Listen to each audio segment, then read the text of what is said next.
Since radio broadcasting started in Toronto about 95 years ago, we've been blessed with some outstanding broadcasters on radio and television, a list that's way too long to go through, but none of these distinguished names started their careers by broadcasting daily from a helicopter.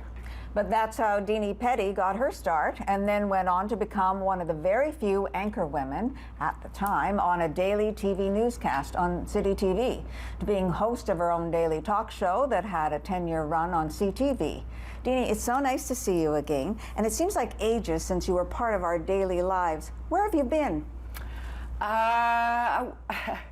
I believe that life works in cycles, and I believe that the universe is always seeking balance constantly. That's why when you fall down the rabbit hole and you're in your worst of times, remember that life is cycles and it will come around. I had had so much good luck and so much good fortune. And then when I left CTV, the universe said, okay, we're going to balance it out now, Dini. And I had 10 years of just falling down that rabbit hole. I lost 12 people of every age. I had a health problem that I managed to resolve. I ended a long-term relationship. My business partner died. It was just one of those like, come on. And now it's over.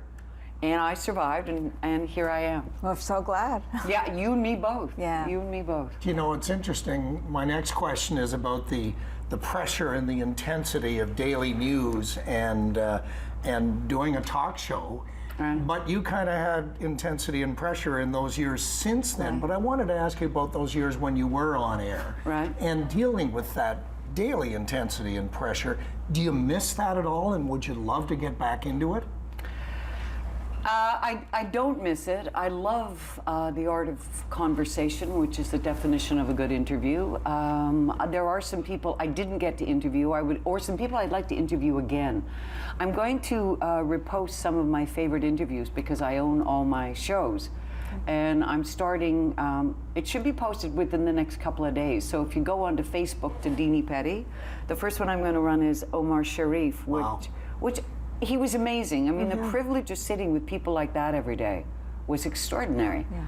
And then I'm going to post the interview I did with Sarah, the Duchess of York, who's also a helicopter pilot. Wow. Oh, wow. So we had that in common. And wrote a children's book about it. Yeah. And we both wrote a children's book. Yes. Yeah. And I would like to interview Sarah again because I've watched what she's gone through. I've started to reread the book she wrote.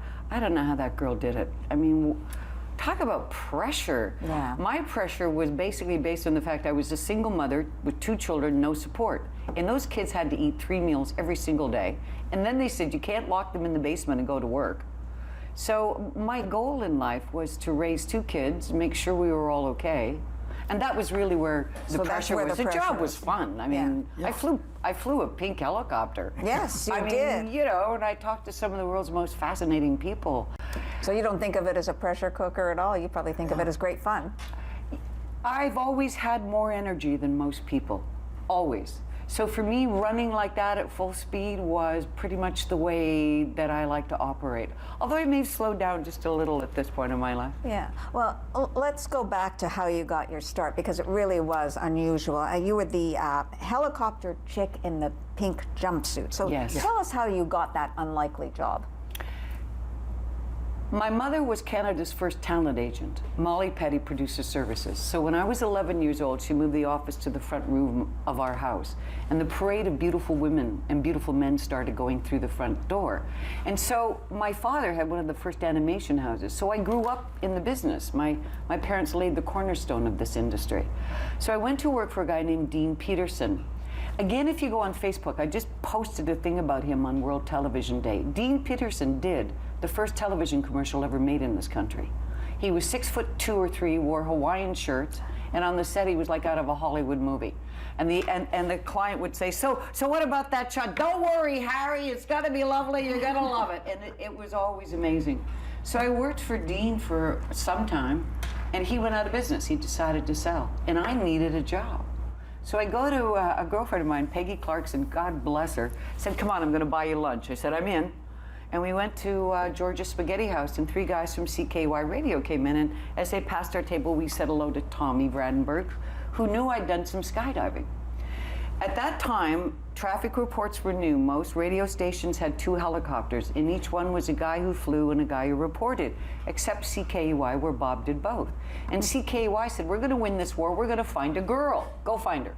Meanwhile, back at George's Spaghetti House, the guys from CKY are like, where are we going to find a girl to fly this helicopter?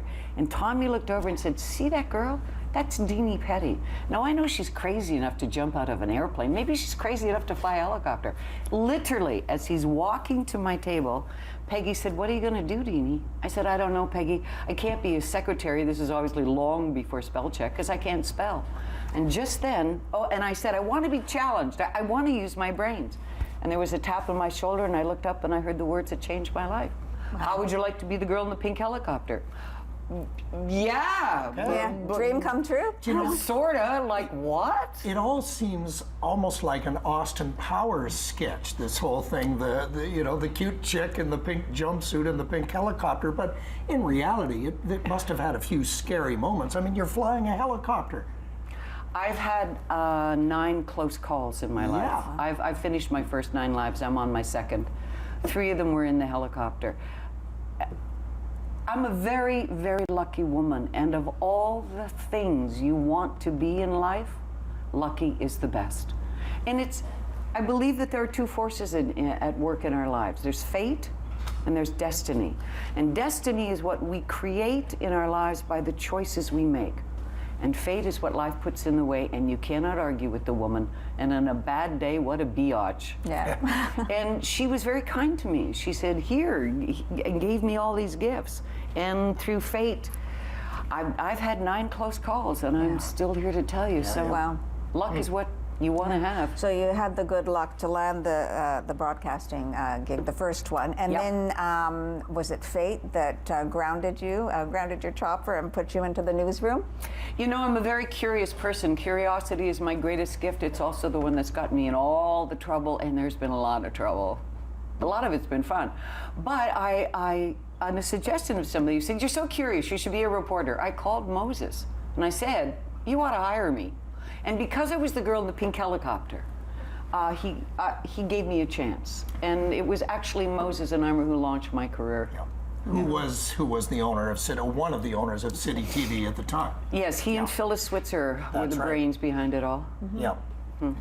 What did you like best about being an anchor woman? Was it reporting the news? Was it being a celebrity in town?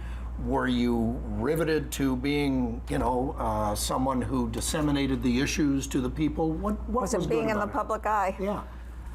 I think you missed my point. I had 2 children. I had no support. I had to needed a take care. job. I needed a job. That's what prompted me to do it. I mean, when I went to that restaurant and got that helicopter job, I needed a job. I had to pay rent.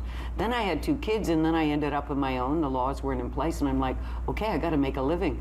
And when I started at City, I worked with Bert Cannings. There's a Bert Cannings Award still, and Bert Cannings was an old-style newsman who believed that women, he actually, at the beginning of my career, wrote a reference. Dini is very good with senior citizens and dogs and children. That's where he believed women belong. And Martineau did the first hour, and I hosted the last half hour, because the show was an hour and a half, and he used to call it Dini's Flower Garden. But I was good at what I did, and I enjoyed what I did. So, in order to succeed as a woman, you have to be really good to be accepted as equal. I am an extremely good helicopter pilot. It turned out I was a natural. Like, who knew? Well, you were a natural anchor woman, too. Yeah, you did a good You job were with very that. good. I don't know if I was a natural, because my first interview on live TV was a complete disaster. Oh my God. I interviewed Patrick McNee. I have all the questions in my head. I sit down, I ask him my first question, I do this. Yeah. Startled deer, I froze. Yeah. And he said, I know you want to ask me about my family. And I'm like, yeah, go ahead about your family.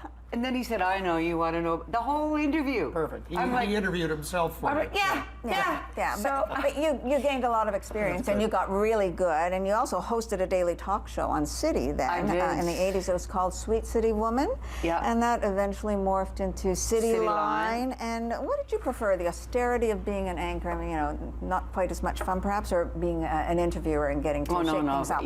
Interviewing by far. By far. I mean, one of the interviews I'm going to put up is is one of my all-time favorites. For me, a perfect interview is a very intimate moment with a complete stranger. And Spalding Gray, who was a monologist who does monologues, one-man shows, did one called Swimming to Cambodia, sat down in that chair, and I had one of the most remarkable moments with him. And when he got up to leave, I was like, please, don't go away, bring that man back. It was an amazing interview. You know, speaking of intimate moments, you also did an interview with the renowned chef, Julia Child, Oh who my was gosh. a character in herself. And it was probably a little more intimate than you would have liked. Tell us about that experience, because it's very, very, very amusing. I wrote an article recently on my 70th birthday, which was January the 15th of last year. And I wrote that people had, you know, I have a wonderful friend who's a doctor, extraordinary doctor, Dr. Jean Marmoria, who wrote an article about She's been on our program. she's everybody's doctor. Yeah. And she wrote this article about when you get older past 70, expect to be passing a lot of gas, a little short burst. And I'm like, dear God, really? And then I remembered Julia Child, who came on the show, and I started hearing these little noises, these little poofs of... And it happened all through the interview, and it happened in the green room. But I don't think you could hear it on camera. I'm going to rerun that into one. You'll have to listen closely. You'll have to We all listen will. very closely. Maybe you should put sound effects on it. No. Okay, in 1989, Yes. you left City TV. You were Yes. hired away by CTV and Yes. given your own show, the Dini Petty Show, with a national audience, Yeah. a larger canvas to paint on, bigger Yeah. celebrities and so on. How big a leap was that for you at the time, and what are some of the moments that really stand out? It wasn't a big leap because I'd already been doing that. I just got a better True. grade of guess. Yeah. A lot of my staff went with me. I had Randy Gulliver, who is a genius, director, and a wonderful human being, directed me my entire career.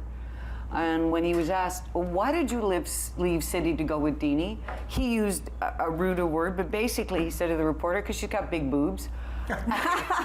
Heather Ryle went with me. Extraordinary people went. So it wasn't a big leap. It was just, oh, look, there are more wonderful guests to interview, Dini. Yeah. No, it was a good run. I really enjoyed it. 10 years? Great. A great It was 10 years, 10 lovely years. Yeah. So since leaving TV, you've done a Yes. lot of things, and one of the things you've done is written a children's book.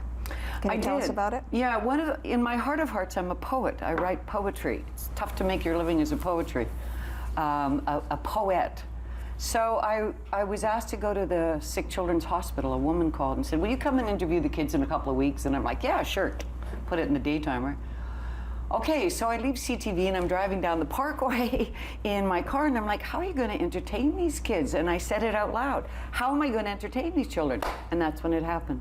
I saw in my head a movie about 3 characters, a queen, a bear, and a bumblebee. So I went for lunch, which I'd planned to do. I scribbled out this poem. I go to the hospital, I recite it. A couple of the kids applauded. I went home, threw it in a drawer, and did that old thing. One day I'll finish it, and one day I finished it. Then it became a book. Then it was set to music by the children's group. And last year at the Banff Festival, it became a play, and it was remarkable. And I believe long after I leave this earthly realm, that little bee will continue to fly. Yeah, somewhere. we'll live after Wonderful. you, for sure. Yeah. You know, you turned, I'll say, I hope you don't mind, you turned 70. I just said I was Yeah, 70. she said I it. just said Well, that. yep. Let's say I'm 90 so people go, God, you she said looks so it, good. and I didn't want to say it, but anyway, you did. You turned 70 in January of this year, and you wrote an article in the Star, which I just saw the other day, which stated that while you're keeping yourself obviously fit and active and so on, you don't want to live to be 100. And I found that surprising because 100 today is almost the new 70. Why don't you want to live a long and, you know, active life? I do. I want to live, and I am living a very long, extremely long, some days it's too long, and a very active life. My health is perfect. I take vitamins. That's all I do, and I work out a lot. I am genetically blessed. And I'm here for as long as my health is good, and I'm happy. And when that ends, I'm out of here. I had a good time at the party. Thank you so much.